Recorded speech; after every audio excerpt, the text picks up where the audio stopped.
Bonjour à toutes et à tous, c'est Jonathan Caparo, journaliste et pronostiqueur épique depuis 2012. Bienvenue sur ma chaîne consacrée aux courses épiques, là où la passion se vit au rythme des sabots.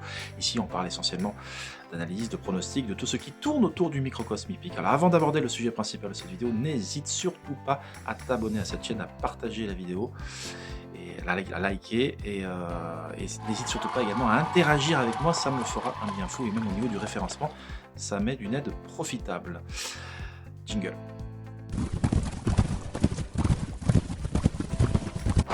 Le sujet principal de cette vidéo porte sur la réunion de ce mercredi 3 septembre dans le nord de la France, hippodrome de La Capelle, pas très loin du hippodrome du Croisé-la-Roche. Et une épreuve réservée à des 7 à 11 ans. Donc ce que je vais faire, c'est que je vais aborder les conditions de course, l'un des principaux favoris de ce quintet, attendu en tout cas par le public, et je conclurai avec ma recommandation du jour dans la plus belle course du programme, la 5e, qui faute de participants n'a pu servir de support de pari à la carte. Donc écoutez, j'aborde le sujet de cette vidéo. Le quintet réservé à des 7 à 11 ans, donc 2700 mètres à parcourir, le mode de départ à l'aide de l'autostar, donc ils seront 8 en première ligne, hein, donc sur l'hippodrome de La Capelle c'est comme ça que ça se passe, et parmi les chevaux de cette première ligne, un semble offrir pas mal de garanties, il s'appelle Gasoline, le numéro 3, il vient d'amorcer un net regain de forme en terminant derrière 3 bons 6 ans sur l'hippodrome de Cabourg. Non sans avoir ses aises dans la phase finale, il a mis du temps à s'extirper derrière les premiers, mais lorsqu'il a pu enfin s'exprimer, il a pu s'exprimer à 100%, il a vraiment bien giclé pour arracher cette 4e place. Le cheval est sur la montante après avoir connu une traversée du désert. Jugé sur ses meilleurs titres de l'an dernier, il a assurément la première chance de la course. Là, il a un très bon numéro derrière Autostar, il est pieds nus, il est...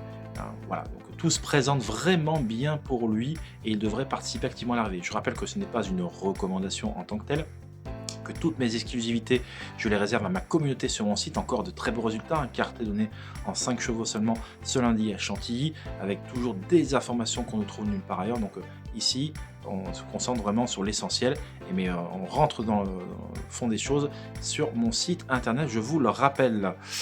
Donc voilà pour cette présentation du quintet. Je termine enfin avec la recommandation du jour qui sera dans la 5e épreuve du programme. Donc un groupe 2, une très belle épreuve remportée l'an dernier par Ida Otillard, le champion. Et donc ça a donné des idées à la famille du Val d'Estaing qui ont décidé d'être triplement représentés. Alors c'était déjà le cas l'an dernier. Et là, on change de chevaux justement. Et parmi eux, il y en a un qui vient de me laisser une impression folle. Il s'appelle Diamond Tubo, le numéro 9. Partira donc en seconde ligne, c'est pas un numéro forcément favorable.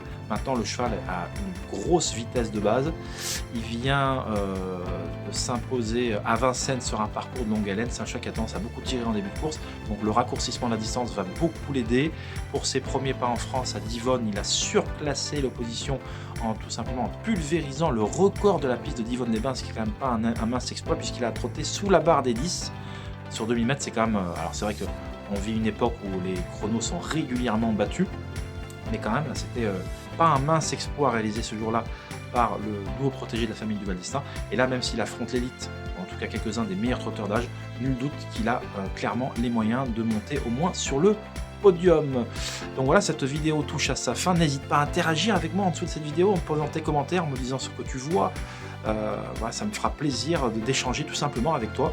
Et j'en profite également pour vous dire, n'hésitez pas à venir jeter un petit coup d'œil sur mon site internet. Il ne me reste plus qu'à vous saluer, à vous remercier.